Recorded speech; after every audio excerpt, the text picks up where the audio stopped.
Uma Vida com Propósito, de Rick Warren. Afinal de contas, por que estou aqui? Quem confia em bens materiais cairá do cavalo, mas quem é moldado por Deus florescerá e dará bons frutos. Provérbios capítulo 11, versículo 28. Felizes os que confiam no Senhor. São como árvores plantadas às margens de um rio, cujas raízes alcançam águas profundas. Tais árvores não são afetadas pelo calor, nem se preocupam com longos meses de seca. Suas folhas permanecem verdes e produzem um fruto delicioso. Jeremias capítulo 17, versículos 7 e 8. Dia 1. Tudo começa com Deus. Pois tudo, absolutamente tudo, acima e abaixo, visível e invisível, tudo começou nele e nele encontra propósito. Colossenses capítulo 1, versículo 16. A menos que se admita a existência de Deus, a questão sobre propósito de vida não tem sentido. Bertrand Russell, ateu.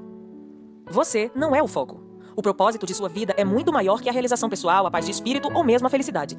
É muito maior que a família, a carreira ou mesmo os mais ousados sonhos e ambições. Se você quiser saber por que foi colocado neste planeta, deverá começar por Deus. Você nasceu por um propósito dele e para cumprir o propósito dele.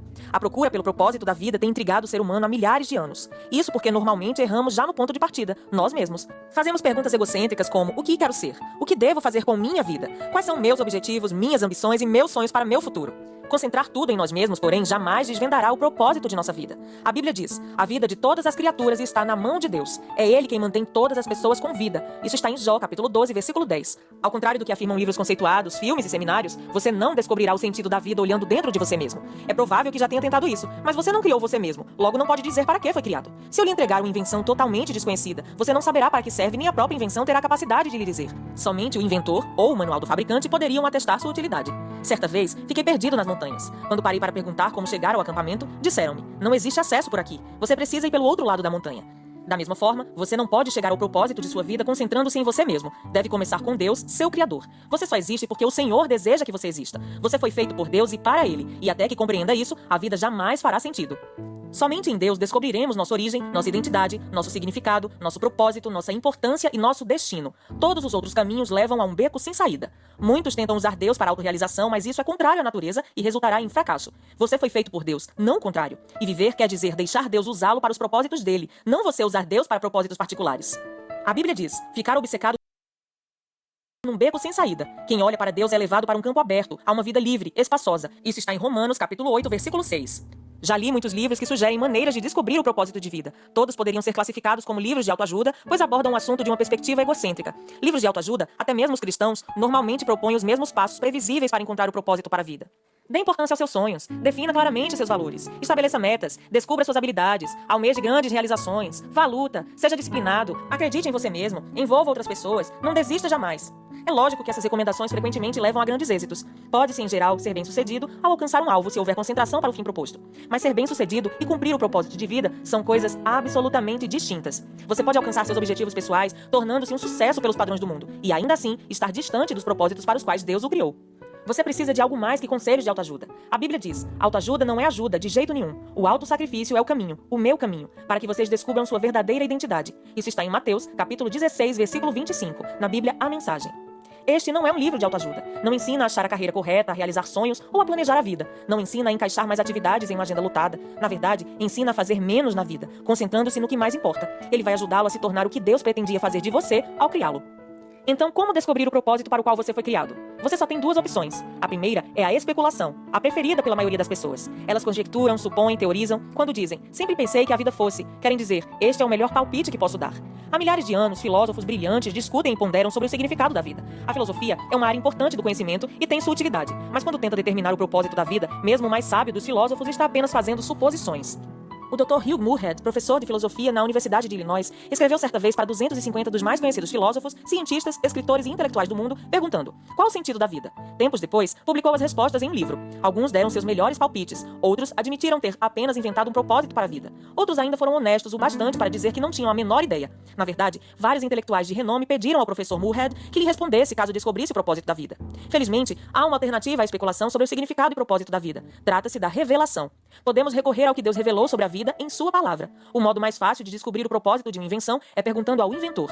Descobrir o propósito de sua vida funciona da mesma maneira. Pergunte a Deus: O Senhor não nos deixou às cegas para ficarmos nos questionando e conjecturando. Ele claramente revela nas páginas da Bíblia os 5 propósitos que tem para a nossa vida. É o nosso manual do proprietário, que explica por que estamos vivos, como a vida funciona, o que evitar e o que esperar do futuro. Ele explica o que nenhum outro livro de autoajuda ou de filosofia pode saber. A Bíblia diz: a sabedoria de Deus é algo misterioso que encerra a profundidade de seus propósitos. Nada tem de vaga e superficial. Ela não é uma nova mensagem, é a mais antiga, o que Deus determinou como forma de produzir o melhor dele em nós, muito antes que entrássemos em cena. Isso está em 1 Coríntios, capítulo 2, versículo 7. Deus não é apenas o ponto de partida de nossa vida, é a fonte dela. Para descobrir seu propósito de vida, você deve recorrer à palavra de Deus, não à sabedoria do mundo. Edifique a vida sobre verdades eternas, não sobre psicologia popular, histórias inspiradoras e estímulos para alcançar o sucesso. A Bíblia diz: muito antes que ele estabelecesse os fundamentos da terra, ele já pensava em nós e nos escolheu como alvo do seu amor, para nos fazer completos e santos por meio desse amor. Há muito tempo ele decidiu nos adotar em sua família por meio de Jesus Cristo. E que prazer ele teve em planejar tudo isso. Foi por sua vontade que agora participamos da celebração desse presente dado por seu Filho amado totalmente de graça. Efésios capítulo 1, versículos de 4 a 6.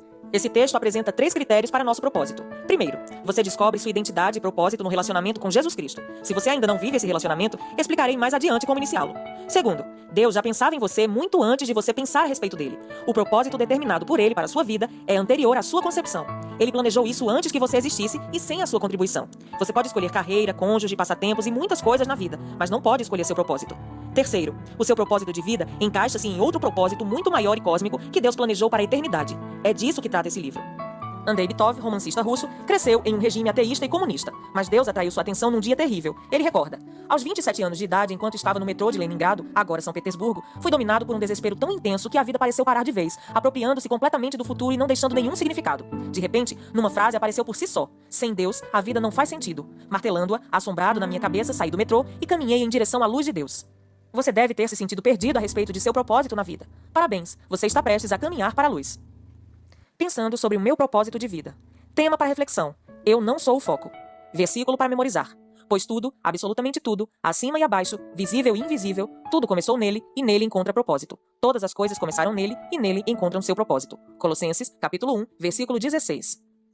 Pergunta para meditar: apesar de todos os argumentos a meu redor, como posso me lembrar de que a vida é na verdade viver para Deus, mas não para mim mesmo? Até o próximo áudio. Uma vida com propósitos, de Rick Warren. Dia 2. Você não é um acidente. Eu sou seu criador. Você estava sob meus cuidados mesmo antes de nascer. Isaías, capítulo 44, versículo 2. Deus não joga dados. Albert Einstein.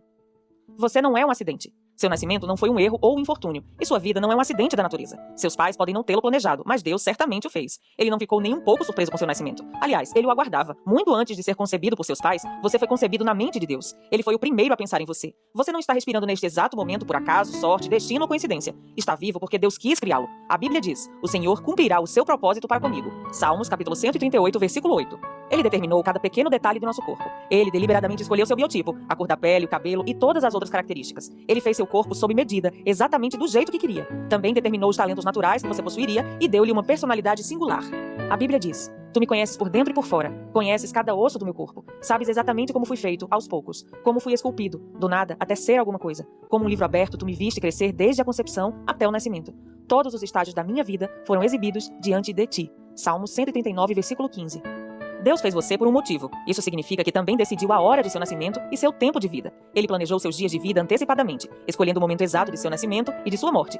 A Bíblia diz: antes mesmo de meu corpo tomar forma humana, tu já havias planejado todos os dias da minha vida. Cada um deles estava registrado no teu livro. Salmo 139, versículo 16. Deus também planejou o lugar em que você nasceria e onde viveria para o propósito dele. Sua etnia e nacionalidade não são mera casualidade. Deus não deixou nenhum detalhe ao acaso. Planejou tudo conforme o propósito dele. A Bíblia diz: de um só fez ele todos os povos para que povoassem toda a terra, tendo determinado os tempos anteriormente estabelecidos e os lugares exatos em que deveriam habitar. Atos, capítulo 17, versículo 26. Nada em sua vida é arbitrário. Tudo tem um propósito. Ainda mais surpreendente, Deus decidiu como você nasceria. Independentemente das circunstâncias de seu nascimento e de quem fossem seus pais, Deus tinha um plano ao criá-lo. E não importa como sejam seus pais, bons, ruins ou indiferentes, ele sabia que esses dois indivíduos possuíam exatamente a constituição genética específica para criar você, de acordo com o que ele tinha em mente. Eles tinham o DNA que Deus precisava para formá-lo. Embora existam pais ilegítimos, não existem filhos ilegítimos. Mesmo que muitos filhos não tenham sido planejados pelos pais, não foram um imprevisto para Deus. O propósito dele levou em conta o erro humano e até mesmo o pecado. Deus nunca faz nada acidentalmente e jamais comete erros. Ele tem um motivo para tudo que concebe. Todas as plantas e animais foram planejados por Deus e cada pessoa foi idealizada com um propósito definido. O motivo de Deus tê-lo criado foi o amor que ele tem. A Bíblia diz: muito antes que ele estabelecesse os fundamentos da terra, ele já pensava em nós e nos escolheu como alvo do seu amor, para nos fazer completos e santos por meio desse amor. Efésios capítulo 1, versículo 4. O Senhor já pensava em você antes de criar o mundo. Na verdade, você foi o motivo de Deus tê-lo criado. Ele projetou o meio ambiente deste planeta para que pudéssemos viver nele. Somos a razão de seu amor e o que há de mais precioso em toda a criação. A Bíblia diz: Deus decidiu nos dar a vida pela palavra da verdade, a fim de que fôssemos como primícias de suas criaturas. Tiago capítulo 1, versículo 18. Isso demonstra quanto Deus o ama e o aprecia. O Senhor não age de forma aleatória. Ele planeja tudo com extrema precisão. Quanto mais os físicos, biólogos e outros cientistas aprendem sobre o universo, mais percebemos quanto ele é singularmente adequado à nossa existência, feito sob medida com as exatas especificações que tornam possível a vida humana. O Dr. Michael Denton, especialista em genética molecular humana da Universidade de Nova Zelândia, conclui: todas as evidências disponíveis nas ciências biológicas sustentam a teoria básica de que o universo foi especialmente criado em sua totalidade, tendo a vida e a humanidade como principal objetivo e propósito. Um todo no qual todas as partes da realidade têm seu significado e explicação nesse fato fundamental. A Bíblia fez a mesma constatação milhares de anos antes. Deus formou a terra. Ele não a criou para ser vazia, mas a formou para ser habitada. Isaías capítulo 45, versículo 18. Por que Deus fez tudo isso? Porque o incômodo de criar o universo para nós. Porque ele é um Deus de amor. Esse tipo de amor é difícil de compreender em sua profundidade, mas é essencialmente confiável. Você foi criado para ser um alvo especial do amor de Deus. Ele o fez para poder amá-lo. É sobre essa verdade que você precisa edificar sua vida.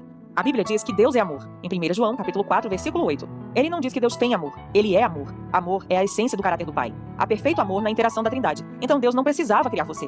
Ele não estava só, mas desejou criá-lo para expressar seu amor. Deus diz: eu os tenho sustentado desde que foram concebidos e carregados desde o seu nascimento. Mesmo na velhice, quando seus cabelos se tornarem grisalhos, estarei cuidando de vocês. Eu os fiz e cuidarei de vocês. Isaías capítulo 46, versos 3 e 4. Se não houvesse Deus, seríamos todos acidentes causados por algum evento cósmico aleatório. Você poderia parar de ler esse livro, pois a vida não teria nenhum propósito, significado ou importância. Não haveria certo nem errado e nenhuma esperança seria alimentada para além de nossos breves anos neste mundo. Mas há um Deus que o fez, e por uma razão. Assim, sua vida tem significado profundo. Descobrimos este significado e o propósito divino somente quando tomamos Deus como ponto de referência de nossa vida. Uma paráfrase de Romanos, capítulo 12, versículo 3 diz: o único modo de nos entendermos é pelo que Deus é e pelo que Ele faz por nós, não pelo que somos e fazemos por Ele. Vemos essa verdade expressa neste poema de Russell Pelfer. Você é quem é por uma razão. Parte de um plano inescrutável, preciosa, original e perfeita criação, denominada homem ou mulher de Deus, notável. Sua aparência tem uma razão. Nosso Deus não se enganou. Ele o teceu ainda no ventre em perfeita composição. É o fruto exato do que determinou. Seus pais foram por ele escolhidos e, não obstante sua impressão, eles cumprem os planos para os quais foram criados e recebem do Senhor aprovação. O trauma que você enfrentou não foi fácil não, e Deus lamentou sua dor. Mas foi isso permitido para dar forma ao seu coração, para que semelhante ao dele se tornasse. Você é quem é por uma razão, e pelo cajado do mestre vem sendo formado. Você é quem é amado, porque há um Deus. Eis a razão. Dia 2. Pensando sobre meu propósito de vida. Tema para reflexão: não sou um acidente. Versículo para memorizar: eu sou seu Criador. Você estava sob meus cuidados mesmo antes de nascer. Isaías capítulo 44, versículo 2. Pergunta para meditar: sei que Deus me criou de forma singular. Que áreas de minha personalidade, formação e aparência física tenho tido dificuldade em aceitar? Até o próximo áudio.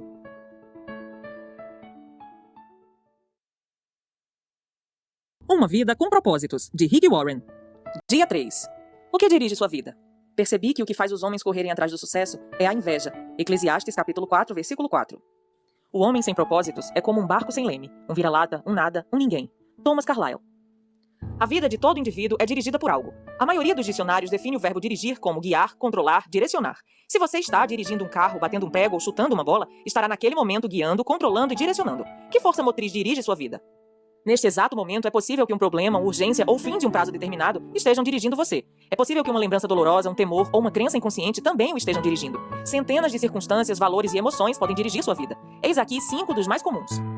Primeiro, muitos são dirigidos pela culpa. Algumas pessoas passam a vida inteira fugindo do remorso e ocultando a vergonha. Dirigidas pela culpa, são manipuladas pelas lembranças. Permitem que o passado controle o futuro e frequentemente punem a si mesmas, sabotando o próprio sucesso. Quando Caim pecou, sua culpa afastou-o da presença de Deus, que disse: você será um fugitivo errante pelo mundo. Gênesis capítulo 4, versículo 12b.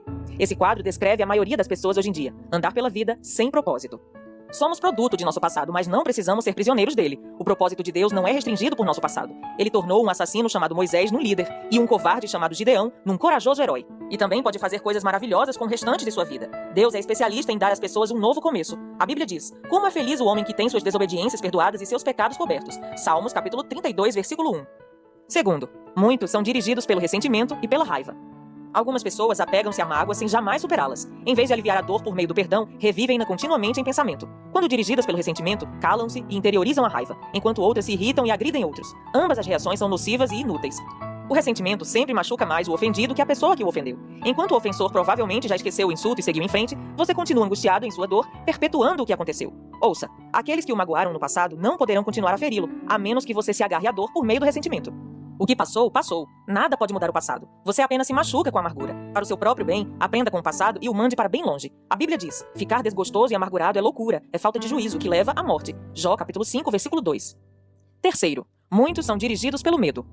Seus temores provavelmente resultam de experiências traumáticas e de expectativas fantasiosas, do crescimento num lar extremamente severo ou mesmo de predisposição genética. Independentemente do que tenha causado tal situação, pessoas dirigidas pelo medo com frequência perdem grandes oportunidades por terem medo de correr riscos. Em vez disso, comportam-se de maneira cautelosa, evitando arriscar-se. O medo é o encarceramento voluntário, que o impedirá de se tornar no que Deus pretende que você seja. Você deve agir contra isso, com as armas da fé e do amor. A Bíblia diz: no amor não há espaço para o medo. O amor amadurecido expulsa o medo. Considerando que o medo causa uma vida vacilante e cheia de temores, medo da morte, medo do julgamento, podemos dizer que quem tem medo não está completamente aperfeiçoado no amor. 1 João, capítulo 4, versículo 18. Quarto, muitos são dirigidos pelo materialismo. O desejo de adquirir é o único objetivo na vida de algumas pessoas. O impulso de sempre querer mais se baseia na concepção equivocada de que possuir mais me tornará mais feliz, mais importante e mais protegido. Contudo, são 3 expectativas falsas. Os bens materiais trazem felicidade apenas temporária. A situação de constante tranquilidade acaba gerando tédio e então passamos a desejar novidades, coisas maiores e melhores. Também é um mito a concepção de que quanto mais bens adquirir, mais importante serei. Autoestima e riquezas materiais não são sinônimos. Nosso valor não é determinado por nossas posses e Deus deixa claro que as coisas mais valiosas da vida não são os bens materiais. O mito mais comum a respeito do dinheiro é o de que quanto mais dinheiro se tem, mais protegido se está. Isso não é verdade. Riquezas podem ser perdidas num piscar de olhos por uma quantidade considerável de fatores que fogem do nosso controle. A verdadeira segurança só pode ser encontrada naquilo que jamais poderá ser tomado de você, seu relacionamento com Deus. Quinto, muitos são dirigidos pela necessidade de aprovação. Algumas pessoas permitem que expectativas alheias de pais, cônjuges, filhos, professores ou amigos controlem sua vida. Muitos adultos ainda tentam ganhar a aprovação de pais que nunca estão satisfeitos. Outros são dirigidos pela pressão social do grupo a que pertencem, sempre preocupados com o que os outros podem pensar. Infelizmente, os que seguem a multidão quase sempre acabam perdidos nela. Não conheço todas as chaves do sucesso, mas uma chave para o fracasso é tentar satisfazer a todos. Ser controlado pela opinião dos outros é uma forma segura de jamais atingir os propósitos de Deus para a sua vida. Jesus disse: ninguém pode servir a 2 senhores. Mateus capítulo 6, versículo 24. Outras influências ainda podem dirigir sua vida, mas todas levam ao mesmo impasse. Potencial não aproveitado, estresse desnecessário e uma vida não realizada.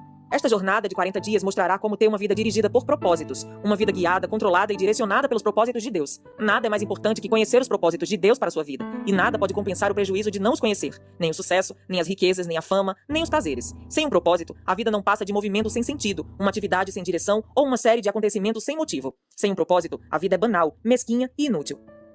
As vantagens de uma vida dirigida por propósitos. Há 5 grandes vantagens em se viver uma vida com propósitos. Primeira, conhecer o propósito de sua vida faz com que ela tenha sentido. Fomos feitos para alcançar algum significado na vida. Por isso, tantas pessoas recorrem a métodos questionáveis, como a astrologia e a psicologia, para descobri-lo. Quando a vida faz sentido, você pode suportar quase tudo. Do contrário, ela se tornará insuportável. Um jovem na casa dos 20 anos escreveu: sinto-me um fracassado, pois luto para me tornar algo que nem ao menos sei o que. Tudo que sei fazer é sobreviver. Se um dia eu descobrir meu propósito, aí sim, começarei a viver. Sem Deus, a vida não tem propósito. Sem um propósito, a vida não faz sentido. Sem um sentido, a vida não tem relevância nem esperança. Na Bíblia, diversas pessoas expressaram sua falta de esperança. Isaías queixou-se: tenho me afadigado sem qualquer propósito. Tenho gastado minha força em vão e para nada. Isaías capítulo 49, versículo 4a. Jó disse: meus dias são vazios e sem esperança. Jó capítulo 7, versículo 6. E detesto a vida. Não quero mais viver. Deixa-me em paz, pois a minha vida não vale nada. Isso está em Jó capítulo 7, versículo 16. A maior de todas as tragédias não é a morte, mas a falta de propósitos na vida. A esperança é tão essencial para a vida quanto o ar e a água. É preciso esperança para lutar. O Dr. Bernie Siegel descobriu que poderia prever qual dos pacientes com câncer apresentaria melhoras ao perguntar: você quer viver até os 100 anos de idade? Os que tinham profunda noção de propósito de vida respondiam que sim, e eram aqueles com maiores probabilidades de sobrevivência. A esperança é resultado de se ter um propósito. Se você tem se sentido sem esperança, não desista. Mudanças maravilhosas acontecerão em sua vida quando você começar a viver com propósitos. Deus diz: sei os planos que tenho para vocês, planos para o bem, não para lhes causar aflição. Eu lhes darei esperança e um futuro promissor. Jeremias capítulo 29, versículo 11.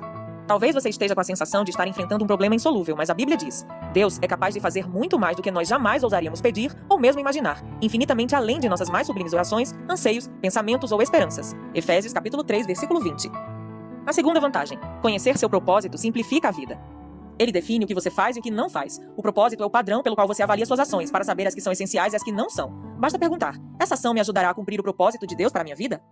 Sem um propósito claro, ficamos sem alicerce para fundamentar as decisões, dividir o tempo e empregar os recursos. A tendência será tomar decisões com base nas circunstâncias, nas pressões do momento ou nas variações de humor. Quem não conhece seu propósito exagera nas atividades e isso causa estresse, fadiga e conflitos. É impossível fazer tudo o que as pessoas querem que você faça. Seu tempo é suficiente apenas para fazer a vontade de Deus. Se não consegue realizá-la por completo, significa que está tentando fazer mais do que Deus pretendia que fizesse. Ou possivelmente está assistindo muito a programas de televisão. Uma vida dirigida por propósito conduz-nos a um estilo de vida mais simples e uma agenda mais saudável. A Bíblia diz: a vida presunçosa e cheia de pompa é uma vida vazia, mas a vida simples e sincera é uma vida plena. Provérbios 13, 7. Isso também leva a paz de espírito. Tu, ó Senhor, dás paz e prosperidade às pessoas que têm uma fé firme, às pessoas que confiam em Ti. Isaías capítulo 26, versículo 3. Terceira vantagem: conhecer seu propósito ajuda a estabelecer prioridades.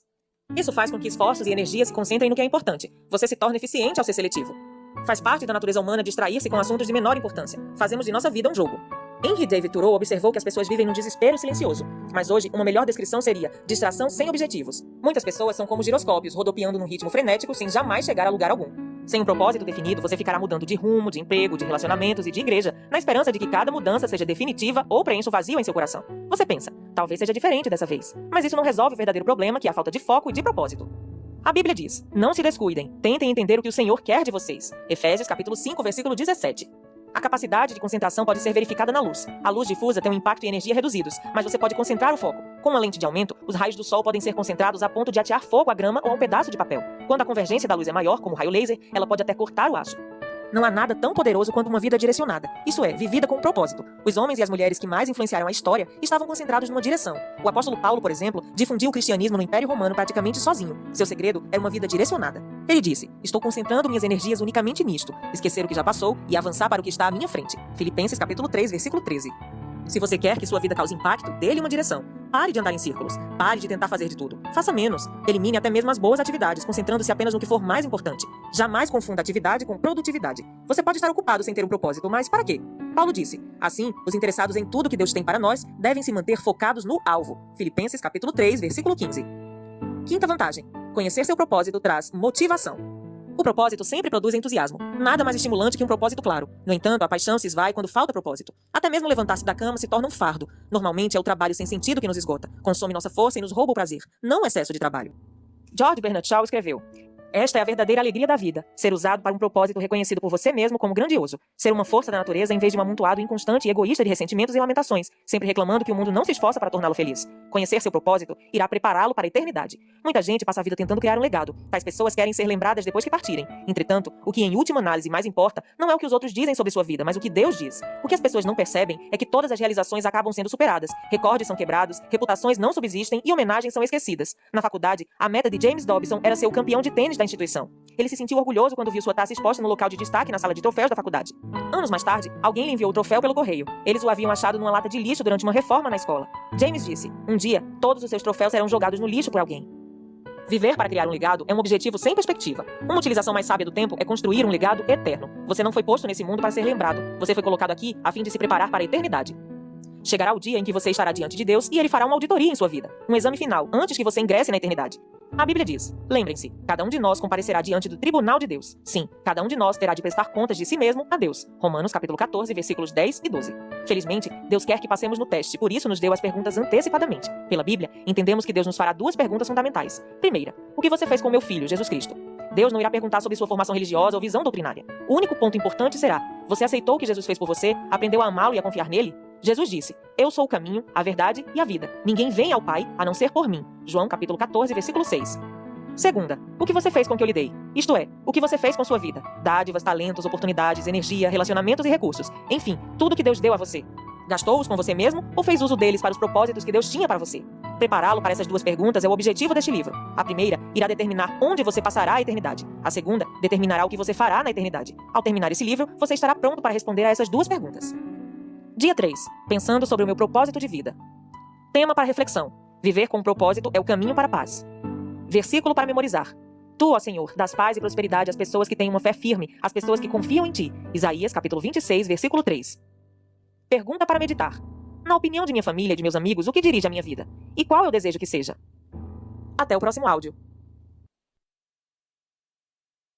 Uma vida com propósitos, de Rick Warren. Dia 4. Criado para ser eterno.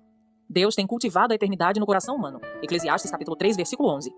Deus certamente não teria criado um ser como o homem para que este existisse somente por um dia. Não. O homem foi feito para a imortalidade. Abraham Lincoln. Esta vida não é tudo que temos. A vida é apenas um ensaio geral antes da verdadeira produção. Você passará muito mais tempo do outro lado, na eternidade. Este mundo é um lugar de preparação, a pré-escola, um exame prático para a vida na eternidade. É o treinamento coletivo que ocorre antes do jogo, a volta de aquecimento antes do início da corrida. Esta vida é uma preparação para a próxima. Você viverá no máximo 100 anos, mas existirá para sempre na eternidade. Seu tempo aqui é, como disse Thomas Browne, apenas um parêntese na eternidade. Você foi feito para ser eterno. A Bíblia diz, Deus tem cultivado a eternidade no coração humano. Isso está em Eclesiastes capítulo 3, versículo 11. Você tem um instinto inato que anseia pela imortalidade. Isso ocorre porque Deus o destinou, segundo sua imagem, para viver eternamente.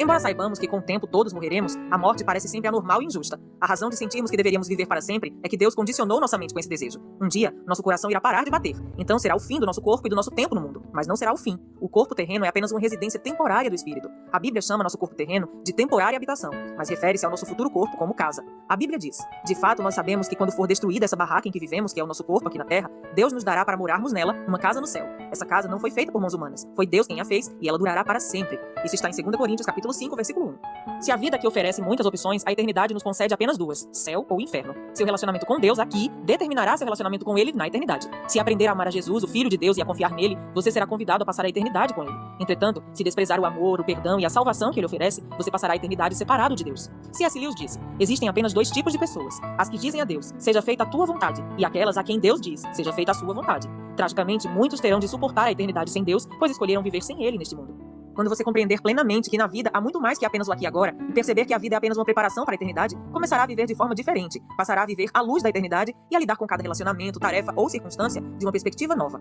Subitamente, muitas atividades, metas e até mesmo problemas que pareciam importantes vão se tornar banais, insignificantes, indignos de sua atenção. Quanto mais próximo você viver de Deus, mais as outras coisas vão lhe parecer insignificantes. À luz da eternidade, os valores mudam. Você utiliza mais sabiamente o dinheiro e o tempo e passa a dar mais valor à sua personalidade e aos seus relacionamentos, em vez de valorizar fama, riqueza, realizações ou mesmo prazeres. As prioridades são reordenadas. Manter-se em dia com as tendências, modismos e valores populares já não é tão importante. Paulo disse, antigamente eu pensava que todas essas coisas eram muito importantes, mas agora as considero sem valor algum por causa do que Cristo fez. Isso está em Filipenses capítulo 3, versículo 7. Se todo o seu tempo aqui fosse para ser dedicado unicamente a esta vida, eu sugeriria que começasse a viver agora mesmo. Você poderia deixar de ser bom ou ético e não teria de se preocupar com as consequências de suas ações. Poderia dedicar-se a uma existência inteiramente egocêntrica, pois seus atos não teriam implicações de longo prazo. Mas, e isso faz toda a diferença, a morte não é o fim. Ela é tão somente a transição para a eternidade. Por isso, existem consequências eternas para tudo que você faz aqui. Cada ato de nossa vida faz soar um acorde na eternidade. O aspecto mais prejudicial da vida contemporânea é o raciocínio no curto prazo. Para tirar o máximo da vida, você deve ter sempre em mente a visão da eternidade e no coração o valor que ela representa. Há muito mais na vida que apenas o aqui e o agora. O que vemos hoje é apenas a ponta do iceberg. A eternidade é tudo que você não vê sob a superfície. Como será a eternidade com Deus? Francamente, nosso cérebro não é capaz de compreender a maravilha e a grandiosidade do céu. Seria como explicar a internet para uma formiga. É inútil. Não foram inventadas palavras que possam expressar a experiência da eternidade. A Bíblia diz, esse é o significado das escrituras que dizem que nenhum mero homem jamais viu, ouviu, nem mesmo imaginou que coisas maravilhosas Deus preparou para aqueles que amam ao Senhor. 1 Coríntios 2:9. Entretanto, Deus nos dá vislumbres da eternidade em sua palavra. Sabemos que neste exato momento Deus está preparando um lar eterno para nós. No céu seremos reunidos com os fiéis amados, libertos de toda dor e sofrimento, recompensados por nossa fidelidade neste mundo e designados para um trabalho que apreciaremos realizar. Não ficaremos recostados nas nuvens com auréolas tocando harpa. Desfrutaremos da contínua companhia de Deus e Ele se deleitará conosco para todo sempre. Um dia Jesus dirá, venham benditos de meu Pai, recebam como herança o reino que foi preparado para vocês desde a criação do mundo. Mateus capítulo 25, versículo 34. C.S. Lewis expressa o conceito de eternidade na última página de As Crônicas de Nárnia, uma série de histórias infantis que formam uma coletânea. Para nós, este é o fim de todas as histórias. Para eles, porém, este foi apenas o começo da verdadeira história. Toda a vida deles neste mundo e todas as suas aventuras haviam sido apenas a capa e a primeira página do livro. Agora, finalmente, estavam começando o capítulo 1 da grande história que ninguém, na Terra, jamais leu. A história que continua eternamente e na qual cada capítulo é muito melhor do que o anterior. Deus tem um propósito para a sua vida na Terra, mas que não termina aqui. O plano envolve muito mais que as poucas décadas que você passará neste planeta. É mais que a oportunidade de toda uma vida. Deus lhe oferece uma oportunidade para além de toda uma vida. A Bíblia diz, o que o Senhor planeja dura para sempre. As suas decisões permanecem eternamente. Salmos capítulo 33, versículo 11. O único momento em que as pessoas pensam a respeito da eternidade é nos enterros. E mesmo nessas ocasiões são pensamentos frequentemente carregados de sentimentalismo e superficiais, baseados na ignorância. Você pode achar que é mórbido pensar na morte, mas na verdade não é saudável viver negando-a como se ela não fosse inevitável. Somente um tolo passaria pela vida despreparado para o que todos sabemos que acabará acontecendo. Você deve pensar mais a respeito da eternidade, não menos. Assim como os 9 meses que você passou no útero de sua mãe não tinham um fim em si, mas consistiam numa preparação para a vida, também a vida é uma preparação para o que vem a seguir. Se você mantém um relacionamento com Deus por meio de Jesus Cristo, não é preciso temer a morte. Ela é a porta para a eternidade. Será o último momento de seu tempo neste mundo, mas não será o fim. Em vez de ser o fim de sua vida, será o nascimento na vida eterna. A Bíblia diz: este mundo não é nossa pátria, nós estamos aguardando a nossa pátria eterna no céu. Hebreus capítulo 13, versículo 14. Em comparação com a eternidade, nosso tempo aqui não passa de um piscar de olhos, mas as consequências durarão para sempre. As obras desta vida definem um destino da que está por vir. Devemos compreender que cada instante que gastamos neste corpo terreno é tempo gasto longe do nosso lar eterno no céu com Jesus. 2 Coríntios capítulo 5, versículo 6. Há alguns anos, uma frase popular encorajava as pessoas a viver cada dia como o primeiro dia do resto de sua vida. Na verdade, seria mais sábio viver cada dia como se fosse o último. Matthew Henry, em seu comentário de toda a Bíblia, escrito em 1721, diz: é necessário que o assunto de cada dia seja preparar-se para o nosso último dia. Dia 4. Pensando sobre meu propósito de vida. Tema para reflexão.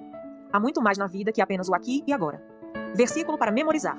Este mundo está desaparecendo juntamente com tudo o que ele almeja, mas se você faz a vontade de Deus, viverá para sempre. 1 João, capítulo 2, versículo 17.